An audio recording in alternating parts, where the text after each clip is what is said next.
Assalamualaikum warahmatullahi wabarakatuh. Innal hamdalillah la khala wala quwata illa billah. Sebelumnya marilah kita senantiasa selalu mengucapkan syukur alhamdulillah ya. Tentu saja pada Allah Subhanahu wa taala, karena pada hari ini kita masih diberikan salah satu karunia-Nya, yaitu berupa kesehatan, sehingga dengan sehat ini kita masih bisa beraktivitas, kita masih bisa bekerja, dan kita masih bisa berkarya. Di sini kita akan membahas tentang sebuah tanda-tanda yang mana seekor ayam itu mempunyai sifat ram ya. Andai saja kita tahu di kandang kita yang senantiasa selalu diambil telurnya, lalu salah satu di antara mereka atau indukan ini mungkin ada saja yang mempunyai sifat ram ya. Nah, sifat ram ini harus kita segera mengobatinya ataupun segera menghilangkan sifat ramnya. Yaitu bagaimana cara kita mengetahuinya? Tentu saja nih ya, dia cenderung akan menjauh kepada sang jago. Kenapa? Karena kalau kita dekatkan dengan jago, maka dia akan menolaknya. Karena apa? Karena dia mungkin ingin sekali mengerami telur-telur yang ada dalam sarangnya ya.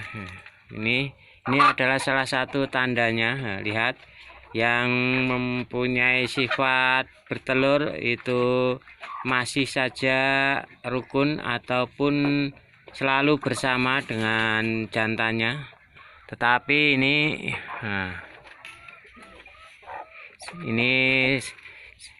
saya dari luar kandang ya. Ini adalah mempunyai sifat ram, yang mana lihat bunyinya ataupun suaranya pun juga berbeda. Andai saja kita dekatkan pada jantannya, itu pasti dia akan menjauh. Ini lihat, itu mempunyai suara seperti ini. Ini adalah ciri khas ayam-ayam yang mengeram ya. Lihat, bulunya dimekarkan ya, dan mempunyai suara seperti ini. Nah, ini mempunyai gejala sifat-sifat ram ya. Oleh karena itu, ini kalaupun dibiarkan itu akan mengganggu yang lain ya. Dimana yang lain itu mungkin mau bertelur karena dia mempunyai sifat ram, dan mempunyai sifat ram itu andai saja melihat telur maka dia akan menunggu. Nah, dari menunggu ini akan mengganggu.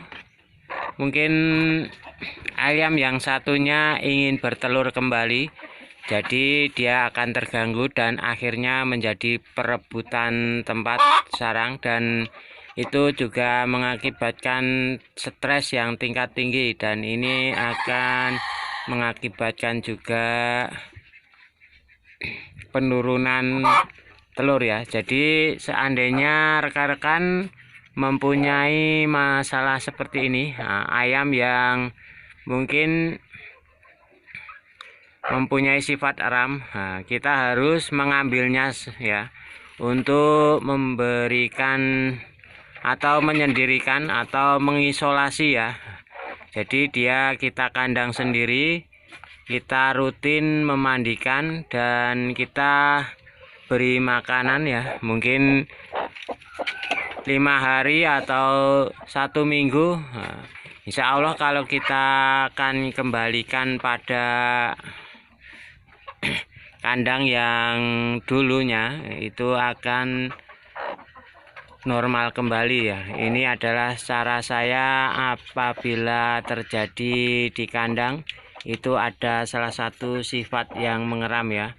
Mungkin ini adalah salah satu sifat bawaan daripada nenek moyangnya, dimana kita hanya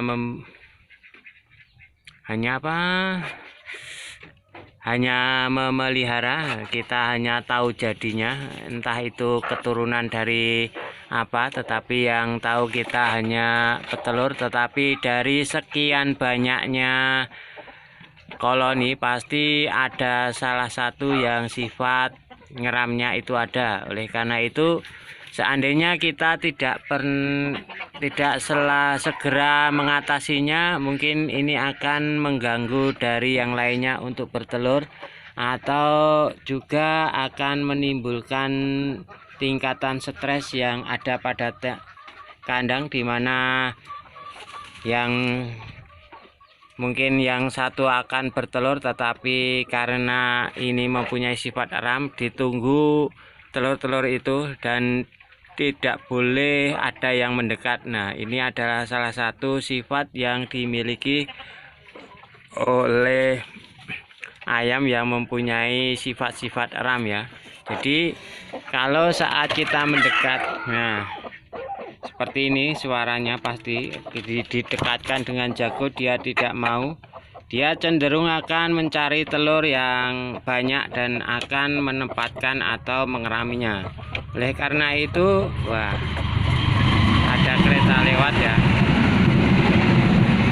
Untuk menghilangkan sifat ram ini kita harus, saya ulangi, untuk menghilangkan sifat ram ini kita harus memandikan rutin, itu mungkin tiap pagi, atau kita lihat matahari, kalaupun belum panas ya jangan dimandikan, tunggu saja panas sesuai dengan, pokoknya kita mandikan. Setelah itu kita jemur dan kita beri makan ya mungkin dengan demikian hingga sampai 5 hari atau 7 hari, maka dia akan kembali normal kembali seperti sedia kala dan akan menghasilkan telur lagi. Nah, itu adalah cara saya untuk menghindari sifat-sifat ram yang ada pada sebuah kandang ataupun sebuah